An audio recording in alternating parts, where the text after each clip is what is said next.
just going to be learning Formline. And Formline is a traded art form. It was traded up and down the coast. And the principles, the foundations, the guidelines of the art form are the same, whether you're Tlingit, Haida, Tsimshian, Isla, northern, northwest coast. We all follow the same structure to our design system. It's regional styles and artistic styles that differentiate whether it's Tlingit or Haida or Tsimshian. So it was like a language. Yeah. Yeah, like little accents here and there. So we're going to go through a little presentation here this morning just to kind of talk about the direction that I'm going to go with you and how I feel about the art form, and then we'll get drawing. This is going to be something of a crash course. I'm here this week, and then John Hudson, who's also from Metlakatla, is going to take over next week. But I'm going to do my best to get you guys as far as I can get you in 5 days, which is I'm asking a lot of you. I just want you to know that ahead of time. You're going to be frazzled from moment to moment, especially if you've never done this before. So this is, if you haven't seen it at SHI's building downtown, this is a house front my father and I did for Sealaska Heritage Institute, and I'm terribly proud of it. So it's what starts my Formline presentation. Right as you walk in, right? Yeah, right when you walk in the front doors. Yeah. Okay, the first thing I want to talk about. And another disclaimer. In the next few slides, if I show a piece of art that somebody you know did, I am not meaning to be disrespectful. I am pointing out what is not classical Formline. Okay, so there are rules to how Formline works. It's not to say these people's artistic attempt is bad. I'm saying it's not following the guidelines and rules of traditional Formline. Okay, so these elements here with these floating elements off to themselves, that's not something you'd ever find on old pieces. Formline is not meant to be three-dimensional. It is a two-dimensional art form. There are rare exceptions of old pieces that have any kind of overlapping figures. Again, Formline, one of the reasons it's called that is there are these thickening and thinning lines that connect to each other, and the main, what's called the primary Formline, that is usually black, is a continuous connected combination of elements. And you should be able, you could take a little toy car and drive it over the primary Formline and never have to fall off.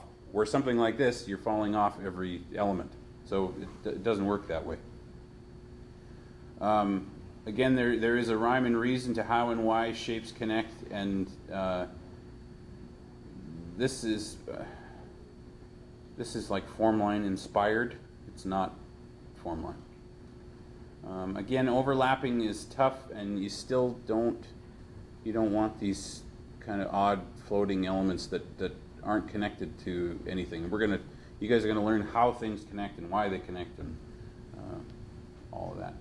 Again, three-dimensional is just not what Formline does. So I would not call this Formline in the strictest sense.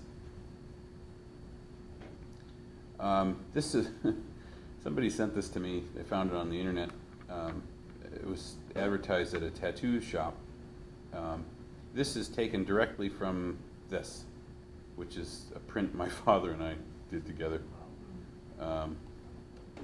So you can see they added those eagle's heads at the top and attached the wings to the side of the head instead of to the bottom corner. So this is Formline. That isn't. Formline began up and down the coast similar to this. This is Coast Salish art. This is what you find in southern BC and Washington State. fairly simple shapes, ovals, crescents, what's called a trineg. That's shapes like this that have 3 points. And as you go up the coast, the art becomes more complicated. So again, this is Coast Salish. You come to the New Chanuth. This is southern Vancouver Island, southern BC, where you start to see shapes of things we recognize up here. You get to the Kwakwaka'wakw. This is central British Columbia. You're getting very close to Formline. There are still a lot of what I'd call rules that would be broken in northern Formline, but you're getting pretty darn close to northern Formline. Classical Formline is a period of time that I think of as between the late 1700s and the late 1800s, mostly the mid 1800s. This is an archaic form of Formline that everyone did at one point. I mean, it's a much thicker design style with very limited negative space. So in this case, negative space is what's carved out. Formline began as a carved art form. That's how it started. And over the years became a painted art form. And the way it's designed and the way it's painted comes directly from how it's carved. This style has been maintained in the north by the Tlingit people. And they've maintained this bolder, thicker Formline style, and that's what people think of as Tlingit style. But we all used to do this, and it's thinned up over the years. This is a very famous screen from Hoona that I'm fairly confident was commissioned by a Tsimshian artist to go and paint for this clan. This was something that happened all the time in the old days. Artists would be hired from other communities to come and do pieces for them. This is an excellent old Tlingit dance screen that's at the Salish Art Museum. Again, very bold, thick Formline, not a whole lot of negative space, and it's clear that this artist was probably also a Chilkat blanket designer. Not a weaver, but one of the guys who painted the pattern boards. What makes you say that? There's elements in here that that have these very square edges and that are designed like Chilkat blankets, and it's my professional assumption. These next 3 slides are meant to be examples of just how similar the 3 styles are, to the point that if they weren't labeled, I would challenge anyone to tell me that they're Tlingit Haida or Tsimshian. So this is labeled as a Haida chest. This is labeled as a Tlingit chest and a Tsimshian chest.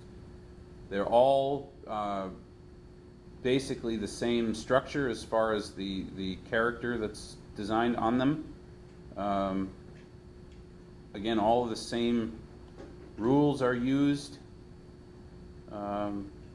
And because it's a traded art form, just because it was collected in a Haida, Tlingit, or Tsimshian village does not mean it was made there. Most often, boxes and chests would have been brought in during trading trips from someplace else. I always include this slide just because it's amazing to me. This was Albert Edward Edenshaw's house. He was a Haida chief, and he had, you can see on the walls of the tiers of his house, carved bentwood chest and copper designs all the way around in his house. Both tiers there are all carved and decorated, and that's just astounding to me. That's the amount of work that was to produce that is, I guess that's why he was chief. Okay, Formline can be broken into 3, I don't know what to call them. They're not style. 3 kinds of design. And Bill Holmes has a name for each of them, and I don't remember his technical terms. The first, though, the one at the top, is very figurative. That's a wolf design. You can see the head, body, legs, feet, tail right where they're supposed to be. You can tell it's a wolf. It's a wolf.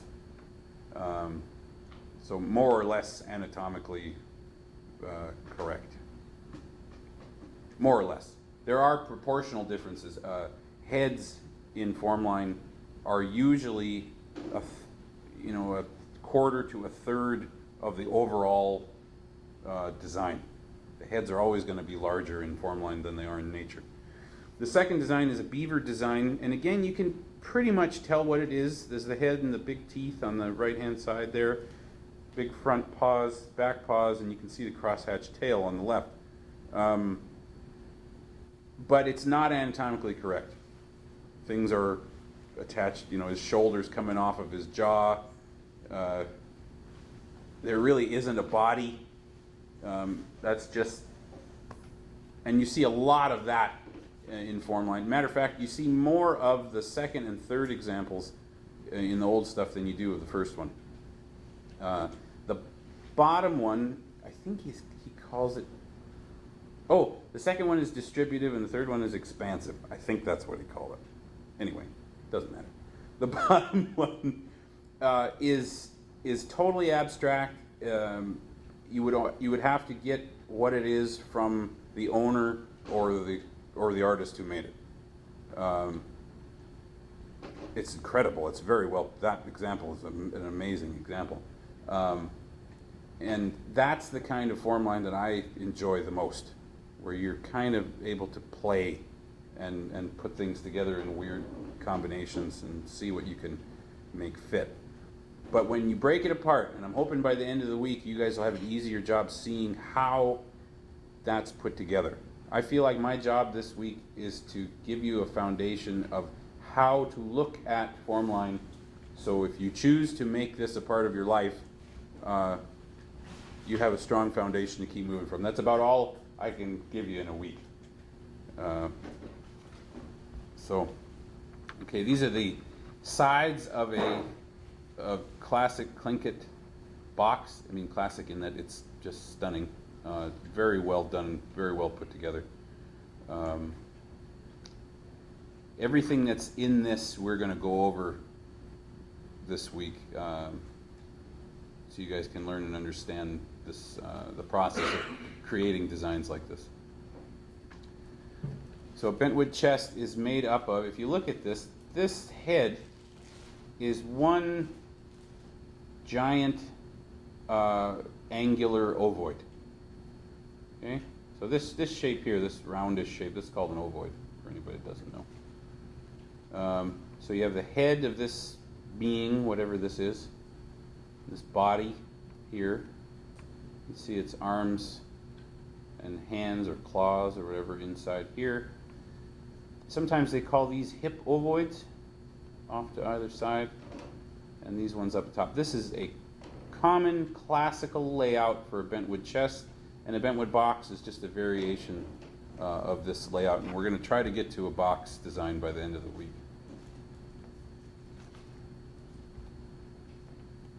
So that's the front of a chest, and this is the back.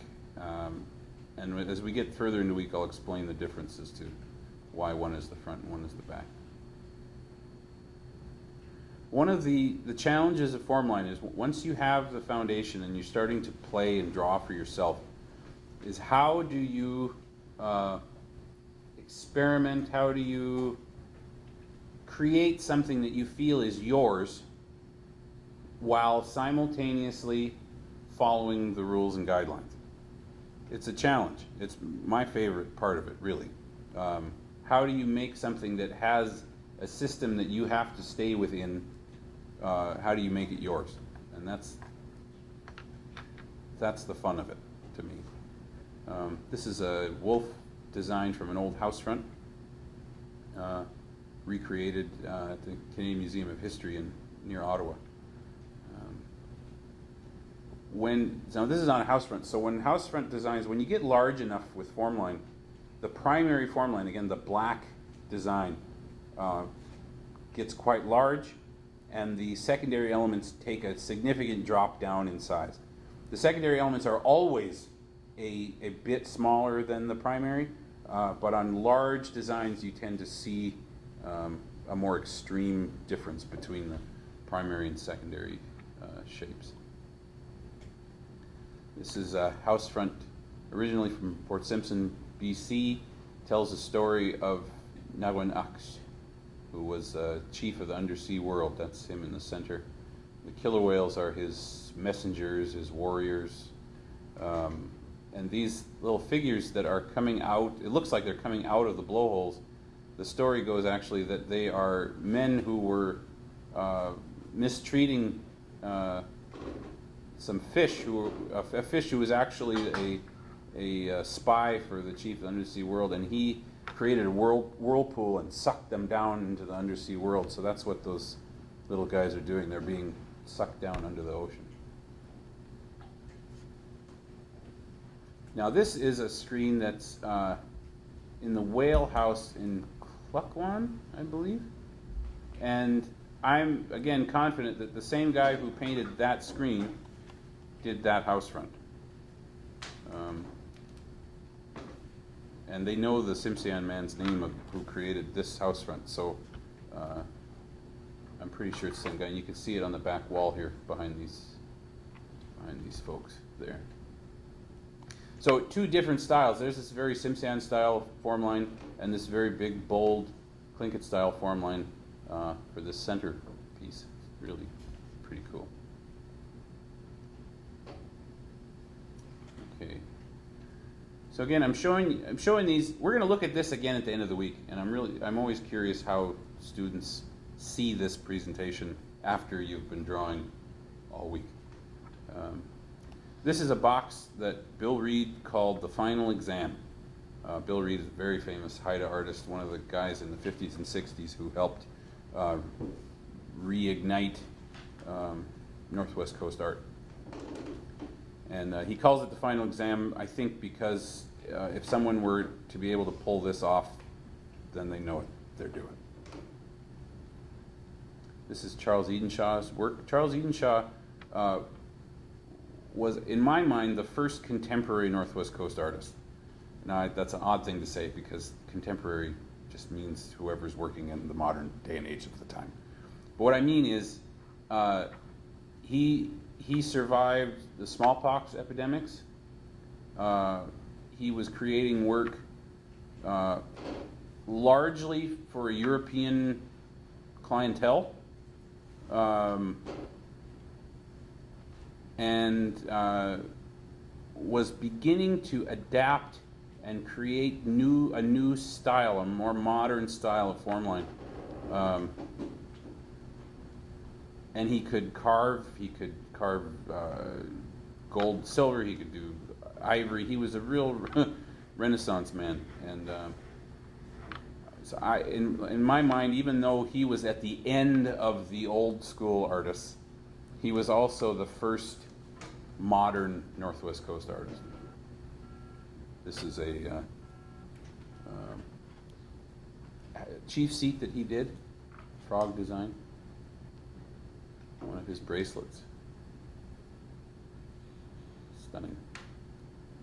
An old woven mat. His wife was a weaver. At the time, she made more money working in a cannery than he made on his artwork.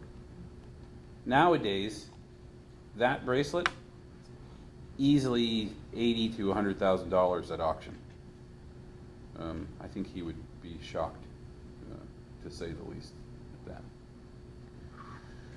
This is a design by a Heltzig artist who was called Captain Carpenter. Now, the Heltzig people are further south than the Tsimshian, and you can see as you go south, form line thins up. The actual lines themselves are much thinner the further south you go.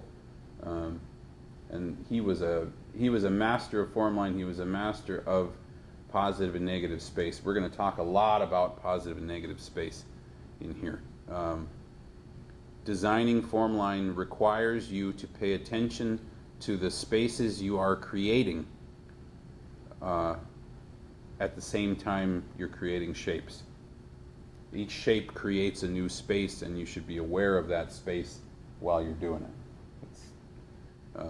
This is not, there's a book out, I can't remember who the author is at the moment, but it's called Primitive Art, and it's about Northwest Coast art.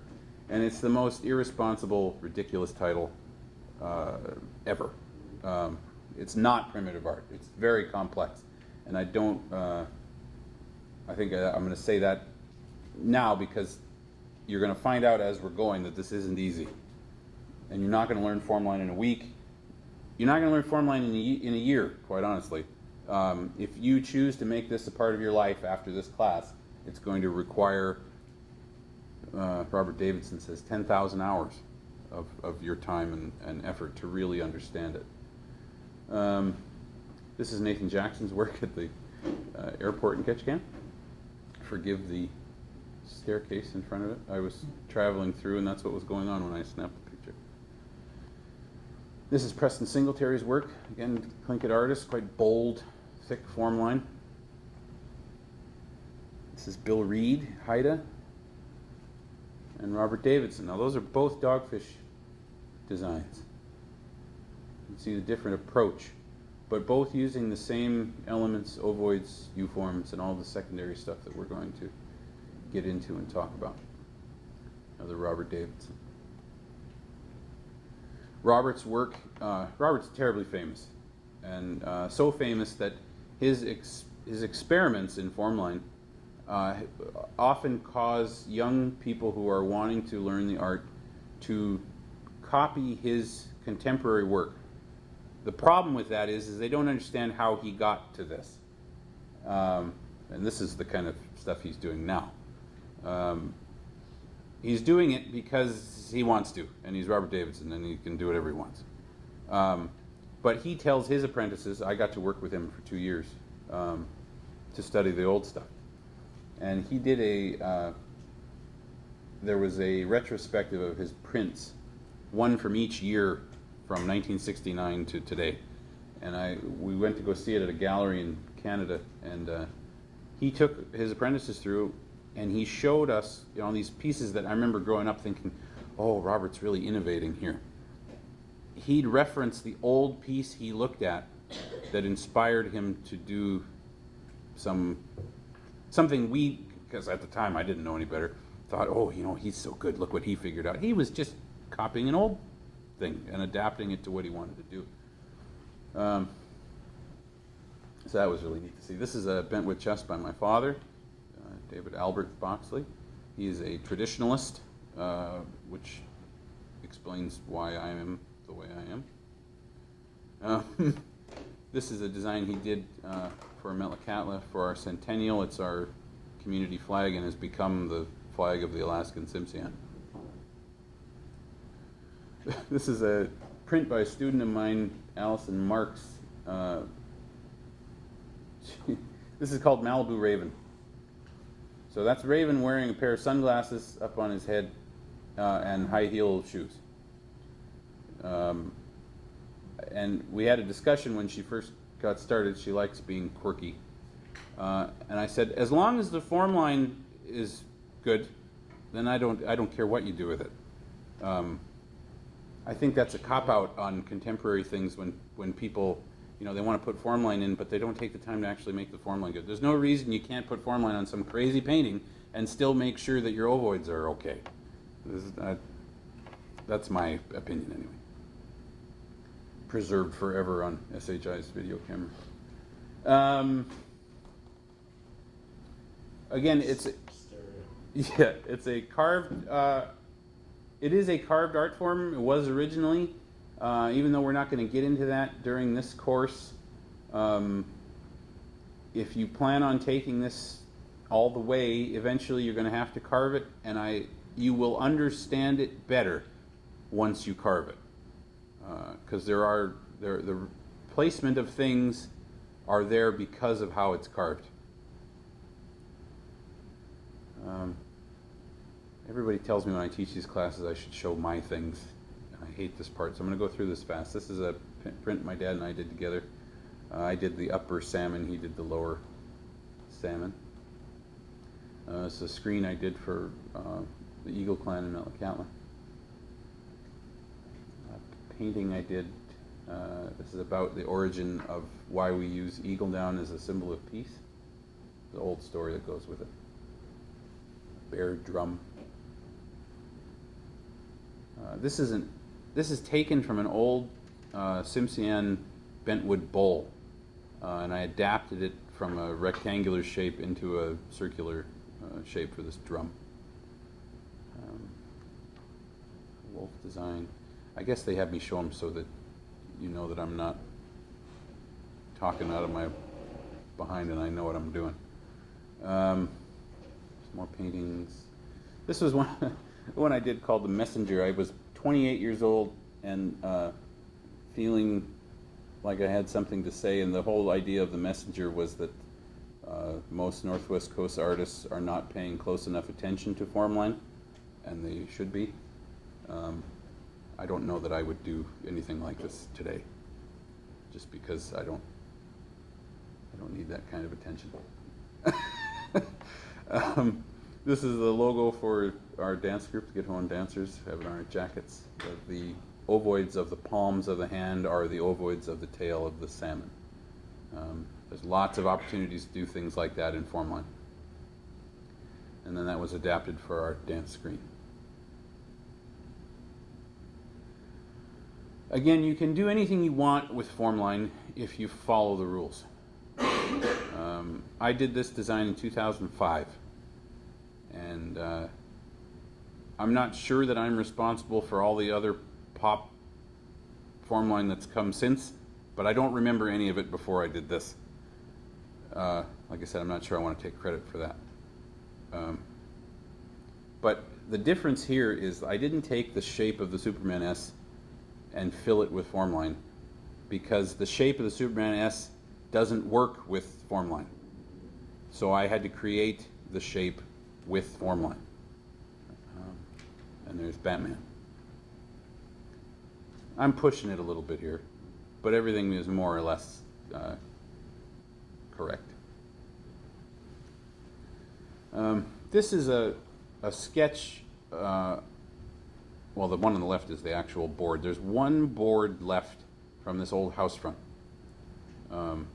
Every other board from this house front is lost to time. And I was talking with George MacDonald once. He used to be the director of the Canadian Museum of History. He's written lots of books, famous anthropologist. And he said, sometime you should, just for fun, recreate what you think the rest of this design might have looked like. And I've thought about it over the years, and when the house front opportunity came up at SHI, I didn't quite do that, but I did take that central circular belly design, and I used it for the raven here, and I did an adaptation of it for the body of the eagle on this side. So that was my little homage to the old masters, and I can't say enough how much you need to study the old pieces if you're going to be doing this. And this book, The Transforming Image, this changed my life. If you look at my work prior to the year 2000 when this came out, someday if some art historian does work on me, I guarantee you they'll say, you wouldn't even know it was the same artist before and after this book came out. My dad taught me how to put Formline together. I understood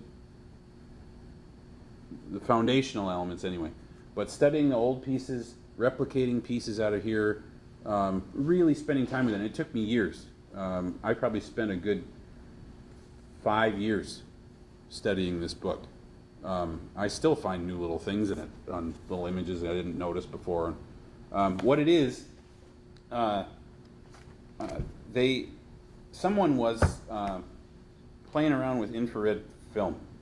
No, that's not how it started. I want to make sure I get this right for camera. They had these boards out that they thought were just blank boards in a museum. And this light got knocked over and shone across these boards. And all of a sudden you could see the raised paint lines of this house front design going across the boards. They didn't know if they were house front boards up until that point. And they were blown away by it. So they decided that they were going to photograph these boards with infrared film. And it, all of a sudden the patina and everything was, gone. And that's actually what's there on the cover. That's an infrared photo of an old box that had looked like a blank box. It was so covered with dirt and patina that they couldn't see the design. Well, pretty soon you've got thousands of images of these infrared box designs that many are people have seen for the first time in 100 years. It's a fantastic book. It's not. I've never read the whole thing.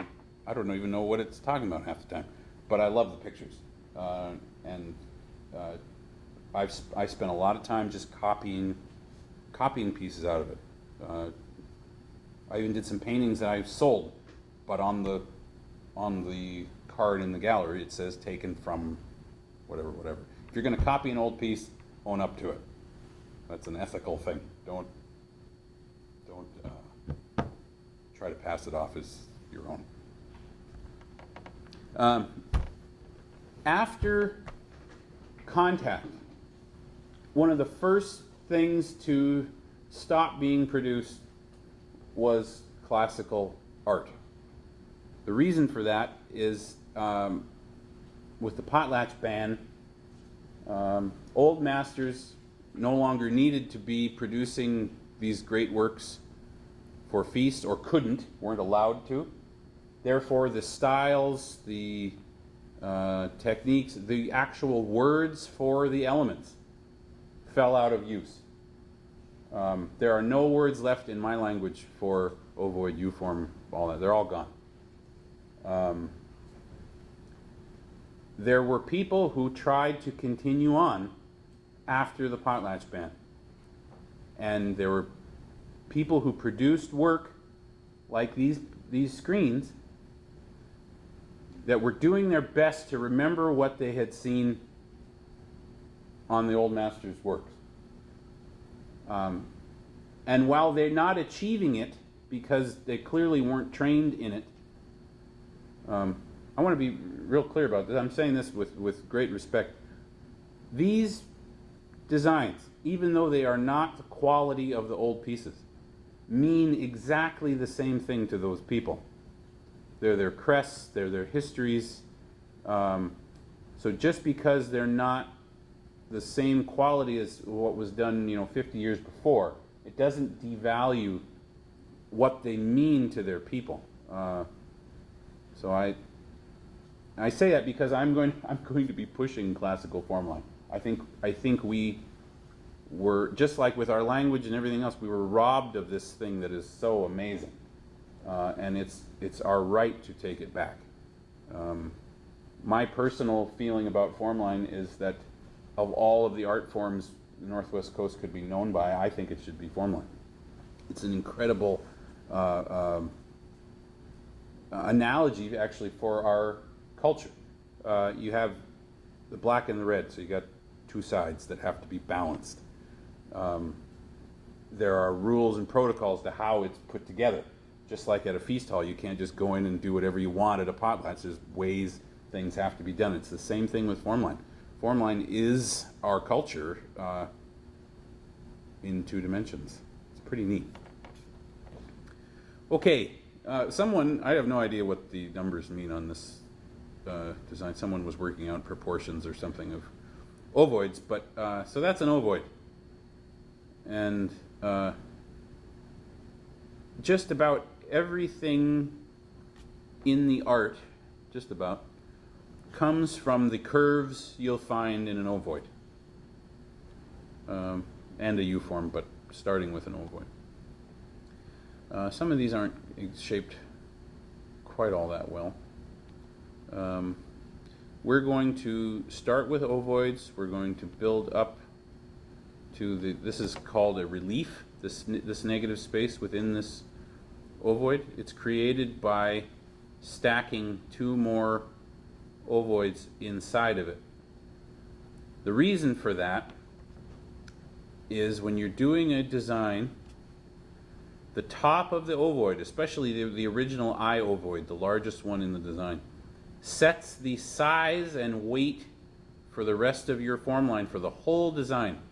So if your ovoid here is larger than the top of the ovoid that it's floating in, you have to put a relief in it so that this space isn't bigger and heavier than the top of the ovoid it's floating in. That's the purpose for a relief. Now there are exceptions to that, and you're going to find over this week, I'm going to say, you always do this. This is how it's done. And I just imagine there's a little asterisk next to that every time I say it, because there's always an exception to those rules somewhere. You'll find some old master did something that totally breaks the rules of what I said. But for now, for the foundational things, that's what we're going to do. The top and bottom U-form here are northern, our style designs. This is a more southern style with this wide triangle. This is not how we draw those. This is all stuff from Bill Holmes' book. I recommend getting it. We're gonna later this week. We're gonna do small designs like this where we can play with how elements attach to each other. Hopefully, do some designs like this. This is a big one. This Bill Holmes calls this a salmon trout. I call it a Formline face.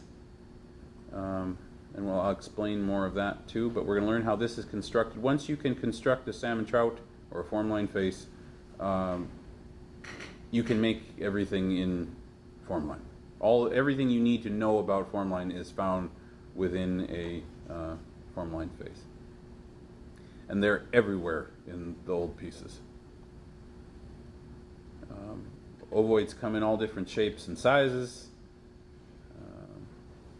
Some of the old stuff you'll find very angular, some very round. It'll be up to you as you practice the art how you want your ovoids to be.